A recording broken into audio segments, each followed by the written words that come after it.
All right, guys, let's move on over to the NBA. After our show last Friday, the NBA dropped the 2020 game schedule for the restart. The 22 teams in Orlando for the playoffs will play 8 games that will count as regular season games and be factored in for seeding. Each team knows all 8 of their opponents and when they'll face them. Jazz Pelicans and Clippers Lakers gives us a doubleheader on July 30th. Then up to 7 games per day across 3 venues will take place every day from the 31st of July until August 14th. So we have the schedules here, Jay. At first glance, what teams made out the best, the worst in regards to their schedule? Yeah, let's go ahead and start with the teams, before my blood pressure start rising. Let's go ahead and start with the teams.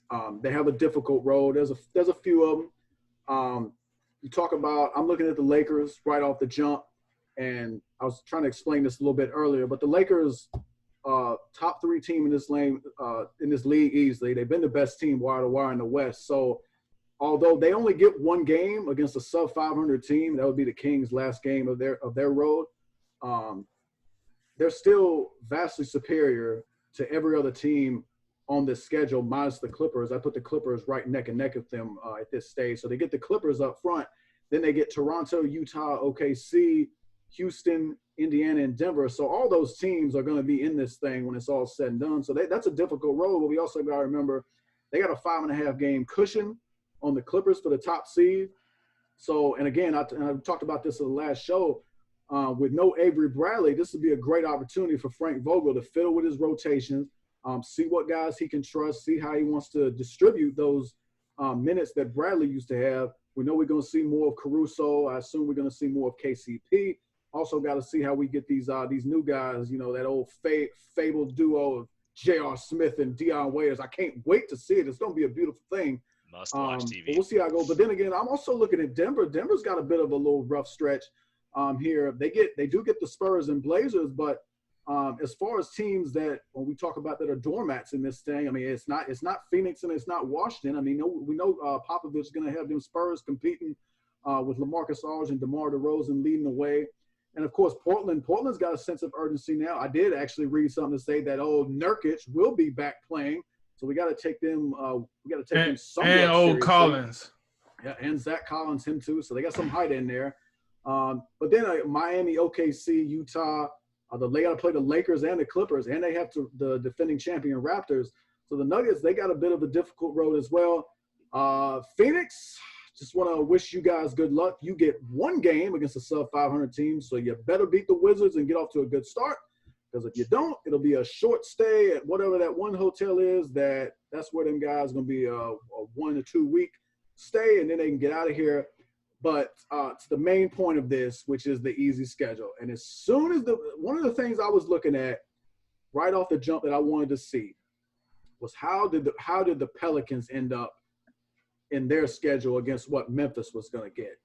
And I must tell you, the Pelicans, as I suspected, I didn't want to see this, but I suspected I might. The Pelicans got off so easy, it don't even make no sense.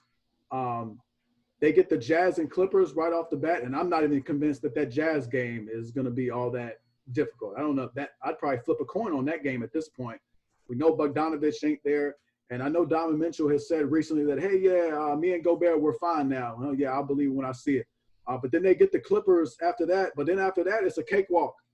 You get Memphis, you get Sacramento, you get Washington, then you get San Antonio, you get Sacramento again, and then you get Orlando. There's a lot of winnable games in there. I think if the Pelicans can't find a way to go 5-3 at least, they don't deserve to be in this thing at all. But we also got to remember, I don't understand why. And I'm not saying the NBA purposely did this, although that looks like what has happened here.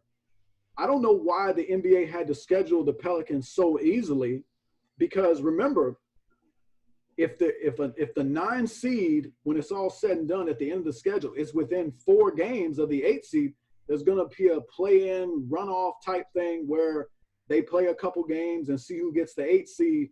So they didn't even have to do this. But to juxtapose that against what Memphis is going to be facing, and the first 3 games for each team are going to be really telling, because if New Orleans can survive that first 3 games against Utah, the Clippers, and the Grizzlies, they're going to be in great shape for the rest of those 5 games. And meanwhile, Memphis, on the other hand, they definitely need a good start. They get Portland and San Antonio before they meet the Pelicans, and then it gets tough. You get Utah, OKC, and then you get the best 3 teams out east. No picnic there with the Raptors, Celtics, and the Bucks. It's going to be tough to stack some wins late for the Grizzlies, while the Pelicans, you would assume, looking at the back half of their schedule, they should be rolling in wins.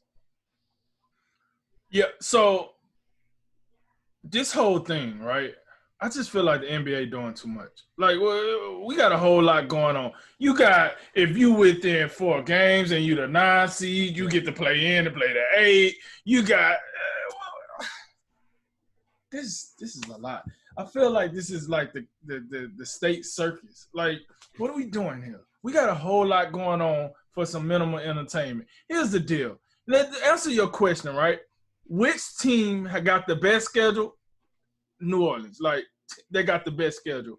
Who has the worst? The fans. Because half of these teams we shouldn't even be looking at. Like, let's be real here. There's a whole lot of teams here that I'm looking at, and I'm like, why are we wasting our time looking at this bull job? Because this is bull crap right here. Like, Kings, Spurs, Suns, go home. Early dismissal. Just go home. Wizards, Magic, hold on. All right, Magic, you good. Wizards, get out of here. Like, what? This is crazy to me. I just don't understand why they invited 22 teams. And then when you look at the caliber of teams from 19 to 22, what are we talking about here? What? This is normal NBA stuff to me. If you wasn't good enough to make the playoffs, you go home early. Yet and still, I got to watch the NBA with the old screw job over here with the Pelicans, hooking them right on up. The old Jeffrey Epstein right here, just showing a blind eye to just blatant abuse. That's what the NBA got going on over here. Like, we can't see what's going on. You don't got evidence what's going on. What are we doing here? What are you trying to do? Get the Grizzlies out the way? Oh, because the Grizzlies got, Ja Morant, and the Pelicans got Zion. Okay, I see where we're going here.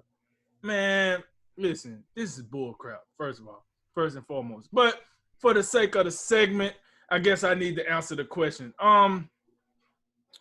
The worst, I would, and like Jay said, it's kind of hard for me to pick the worst because as I look, the Lakers' schedule looks tough, but then it's the Lakers, right? Like, of course it looks tough, but then you look at the Lakers.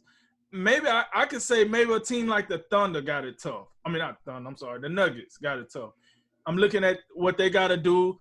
I'm not overly impressed with them right now. I don't think they had the same pop. For some reason, they don't have the same pop that they had last year. I don't know why. You got the same team as last year, but it doesn't – they don't move like they did last year. They was, like, impressive, exciting, upbeat. Millsap was the old man. He had them hooking and jiving. But now, you got Jokic out here. He done lost weight. I can't wait to see how he play when he gets back into it. But I'm looking. They playing the Heat, Thunder, Spurs, layup, Blazers, free throw. Then you got the Jazz. We don't know what we'll get out of the Jazz at the time. You got the Lakers. You're going to take the L for sure. You got the Clippers right after that. That's another L. And then you got Toronto. I'm gonna consider all 3 of those L's. So I think they might go 4-3 on this little stretch that I'm looking at right here. So I'm gonna go with the Jazz as far as having probably the hardest schedule because when I compare how they're playing to who they're playing, that's why I give it to them.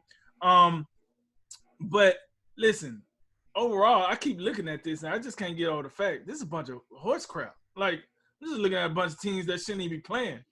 And then when we get into this next segment, or the last segment, I should say, when we get into this last segment, it's just, what are we doing here? Like, I'm starting to think the NBA is not believing in the coronavirus at this point. Like, what are we doing here?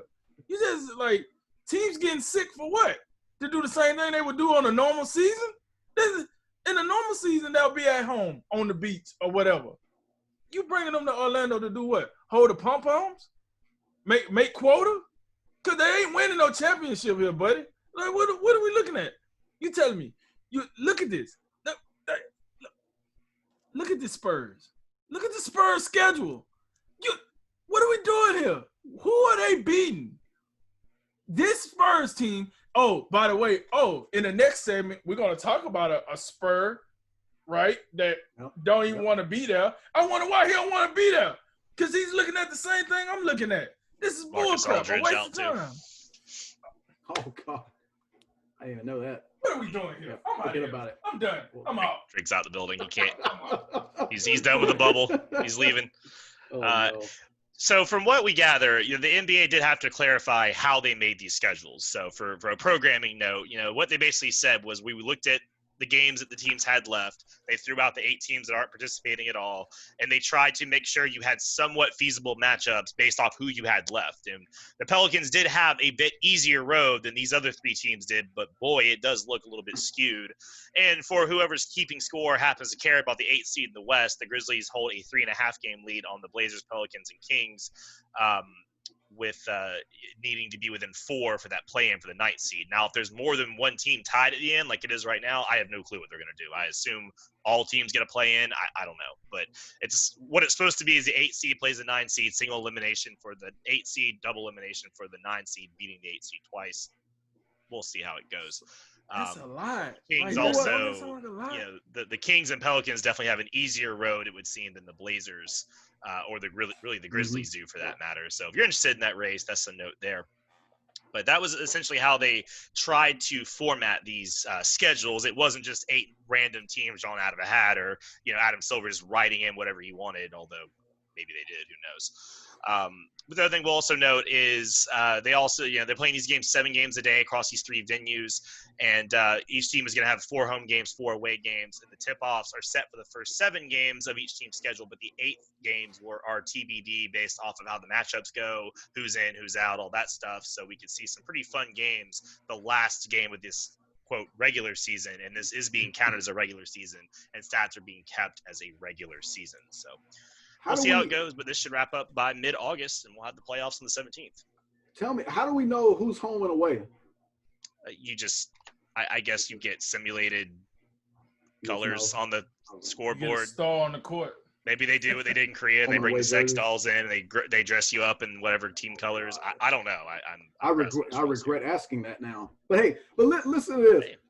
Doesn't it seem strange, because you talk about the NBA trying to, in some way, shape, or form, go along and with the whatever teams had left up on their schedule? Mm-hmm. Why would you even go about the business of doing that if you're making up all this other stuff on the fly with your 4-game, 8-9 seed type thing? If you're going to make up that, you may as well just make up the matchups so it doesn't look like it's that skewed.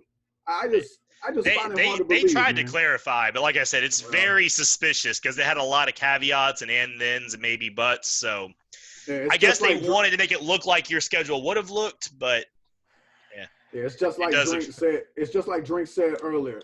We don't have no evidence that something shady going on, but we got suspicions, and I think based on what we're looking at, they're justified.